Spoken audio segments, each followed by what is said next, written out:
이번엔 누가 먼저 올려? 수조 원짜리 가격 인상 순서를 사다리 타기로 정한 자들이 있습니다. 조사가 들어올 걸 대비해 만든 은어도 있었습니다. 공선생 오신다. 연락 자제하자.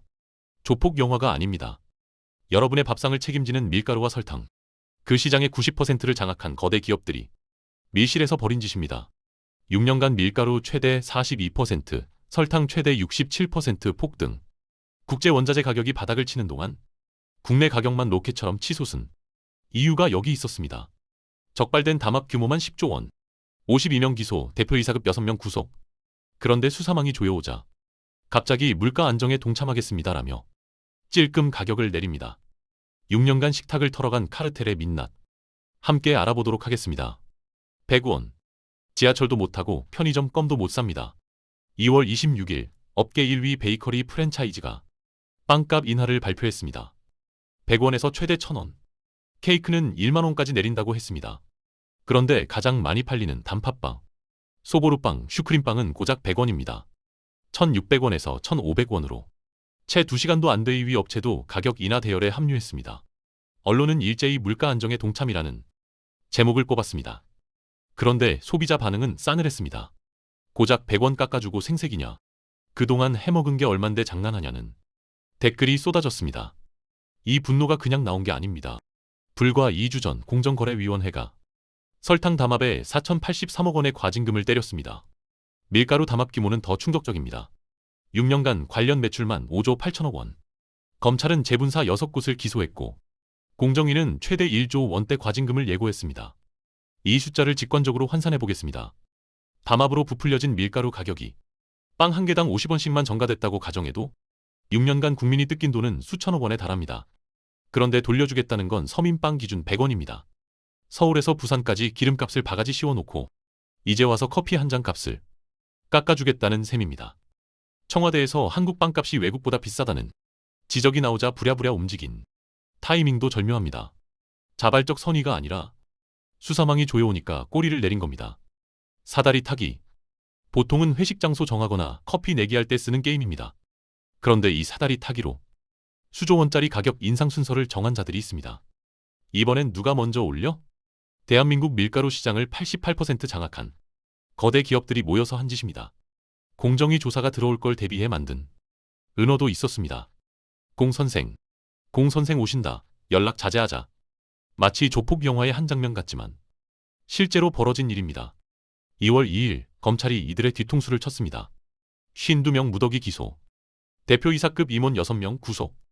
적발된 담합 규모는 밀가루 약 6조 원, 설탕 약 3조 2,700억 원. 합치면 10조 원에 육박합니다. 재분사 6곳은 2020년부터 5년 넘게 가격 인상폭과 시기를 짜고 쳤습니다. 설탕 시장 90%를 틀어진 제당 3, 4도. 4년간 8차례 가격을 맞췄습니다.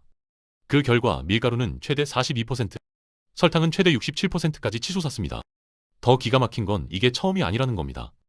2000년대 초반에도 같은 업체들이 담합으로 434억 원 과징금을 맞았습니다. 강산이 2번 변하는 동안 달라진 건 없었습니다. 오히려 규모는 수십 배로 커졌고 수법은 더 교묘해졌습니다. 업계에선 과징금 내도 남는 장사라는 말이 공공연히 돌았습니다. 수사망이 조여오자 부랴부랴 가격을 내리며 물가 안정에 동참한다는 보도자료를 뿌린 겁니다. 선의가 아니라 꼬리 내림. 천사의 탈을 쓴 도둑이 6년간 우리 식탁을 털어간 셈입니다. 퀴즈 하나 내겠습니다. 2022년 봄 러시아가 우크라이나를 침공했을 때 국제 밀 가격이 폭등했습니다. 역대급이었습니다. 그때 밀가루 업체들이 뭐라고 했는지 기억나시나요? 국제 원자재 가격 급등으로 어쩔 수 없이 가격을 올립니다. 맞습니다. 그땐 이해했습니다. 전쟁이니까요. 그런데 지금은 어떨까요? 2025년 현재 국제 밀 가격은 그 고점 대비 60% 폭락했습니다. 5년 만에 최저입니다. 세계적인 풍년 덕분입니다.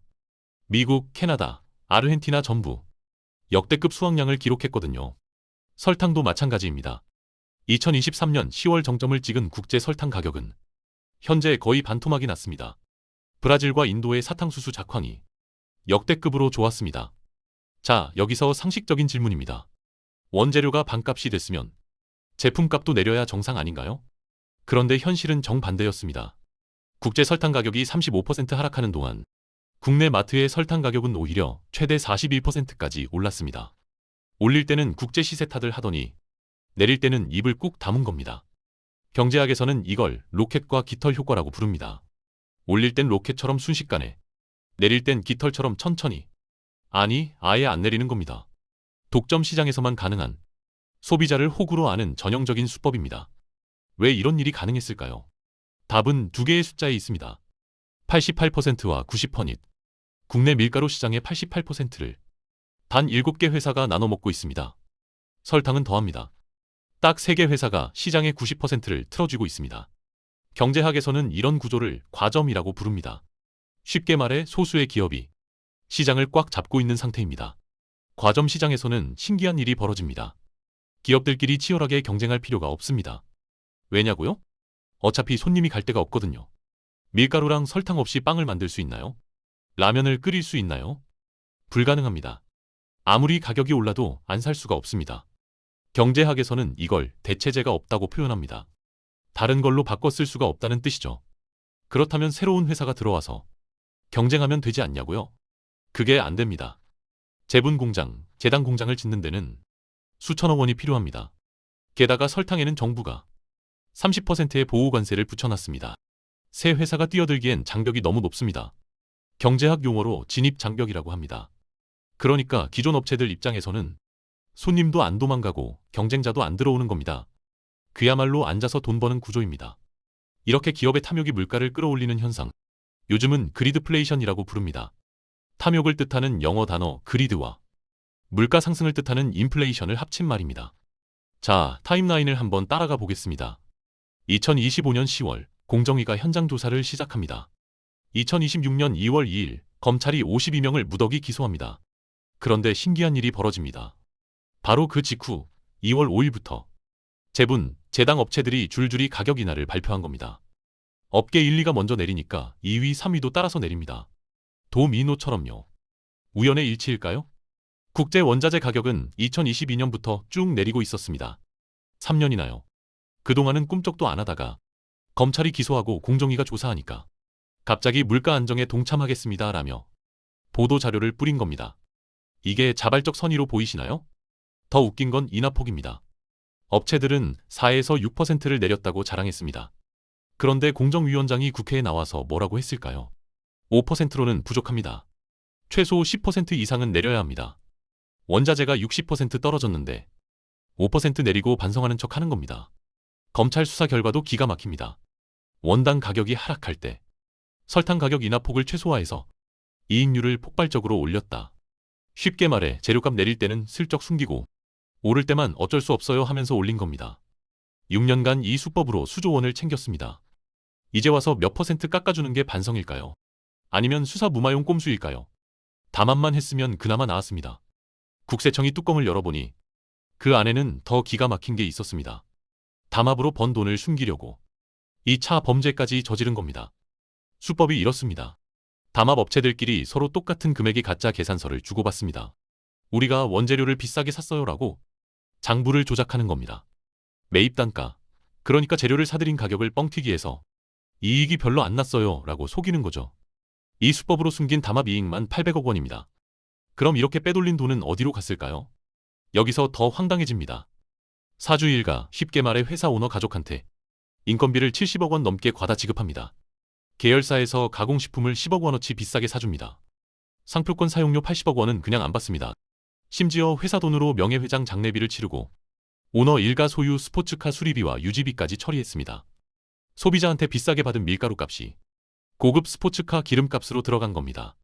국세청이 지금까지 4차례 세무조사를 벌였습니다. 103개 업체를 뒤져서 찾아낸 탈루 소득이 3,898억 원. 실제로 추징한 세금이 1,785억 원입니다. 그런데 아직 조사 중인 업체들의 탈루 혐의 금액이 5천억 원 더 있습니다. 담합으로 소비자 등쳐먹고 그 돈으로 세금까지 떼먹고 남은 건 오너 일가 주머니로. 이게 우리가 6년간 비싼 밀가루 값을 낸 진짜 이유입니다. 여기서 궁금해지는 게 있습니다. 왜 담합이 20년째 반복됐을까요? 구조를 보면 답이 나옵니다. 기업 입장에서 걸려도 남는 장사였기 때문입니다. 숫자로 보면 명확합니다. 지난 5년간 적발된 담합 규모가 91조 원입니다. 그런데 실제로 부과된 과징금은 고작 2% 수준, 10조 원 담합해서 2천억 원 내면 끝이라는 겁니다. 검찰이 확보한 녹취록에도 이런 말이 나옵니다. 벌금으로 끝난다. 집행유예로 나온다. 회사가 다 케어해 줄 테니 걱정 마라. 개인이 책임질 일이 없으니 반복된 겁니다. 그런데 이번엔 분위기가 다릅니다. 20년간 창고에 있던 칼이 나왔습니다. 가격 재결정 명령이라는 제도입니다. 쉽게 말해 담합으로 올린 가격 다시 계산해서 내려라 라고 명령하는 겁니다. 2006년 밀가루 담합 때 딱 한 번 쓰고 사실상 안 쓴 제도인데 이번에 부활합니다. 제도 개선도 본격화됩니다. 담합 과징금 상한을 현재 매출액의 20%에서 30%로 올립니다. 반복해서 담합하면 최대 100%까지 과징금을 가중할 수 있게 됩니다. 또 하나 바뀌는 게 있습니다. 담합한 기업이 먼저 저희가 담합했습니다 라고 자수하면 처벌을 깎아주거나 면제해주는 제도가 있었는데요. 문제는 담합을 주도한 1위 기업이 제일 먼저 자수해서 혼자 빠져나가는 경우가 많았습니다. 앞으로는 시장 1위 기업이나 반복 위반 기업은 자수해도 감면 대상에서 빼는 방안을 검토 중입니다. 걸려도 남는 장사에서 걸리면 망하는 장사로 게임의 룰이 바뀌고 있습니다. 정리해 보겠습니다. 6년간 밀가루 42%, 설탕 67% 폭등. 같은 기간 국제 원자재 가격은 반토막. 적발된 담합 규모 10조 원. 기소된 인원 52명. 담합으로 번 돈은 가짜 계산서로 숨기고 오너 일가 인건비와 스포츠카 수리비로 빠져나갔습니다. 그리고 수사망이 조여오자 물가 안정 동참이라며 고작 5% 깎아주고 반성하는 척. 이 사건이 던지는 질문은 단순합니다. 왜 20년 전에도 똑같은 짓을 하고 걸렸는데 또 했을까요? 답은 우리 모두 알고 있습니다. 안 걸릴 줄 알았거나 걸려도 괜찮다고 생각했거나 둘 중 하나입니다. 실제로 둘 다 맞았습니다. 과징금보다 담합 이익이 훨씬 컸고 개인은 처벌받지 않았으니까요. 이제 구조가 바뀔까요? 과징금 상한 30%로 인상, 반복 위반 시 100% 가중, 가격 재결정 명령 부활. 법과 제도는 바뀌고 있습니다. 하지만 진짜 중요한 건 우리의 관심입니다. 이 사건이 뉴스에서 사라지면 기업들은 또 잊힐 거라고 생각할 겁니다. 20년 전처럼요. 여러분의 장바구니에 담긴 밀가루 한 봉지, 설탕 한 봉지, 거기엔 6년간의 담합이 녹아 있었습니다. 빵 한 개, 과자 한 봉지 가격에도 그 비용이 전가됐습니다. 우리가 낸 그 돈이 어디로 갔는지 이제 알게 됐습니다. 다음에 마트에서 밀가루를 집어들 때 한 번쯤 생각해 주세요. 이 가격이 정당한 경쟁의 결과인지 아니면 또 다른 짜고 치는 고스톱의 결과인지. 복잡한 세상을 쉽게 읽어드리는 나우브리핑이었습니다. 오늘 영상이 유익하고 재밌으셨다면 구독과 좋아요 부탁드립니다. 다음 영상에서 뵙겠습니다.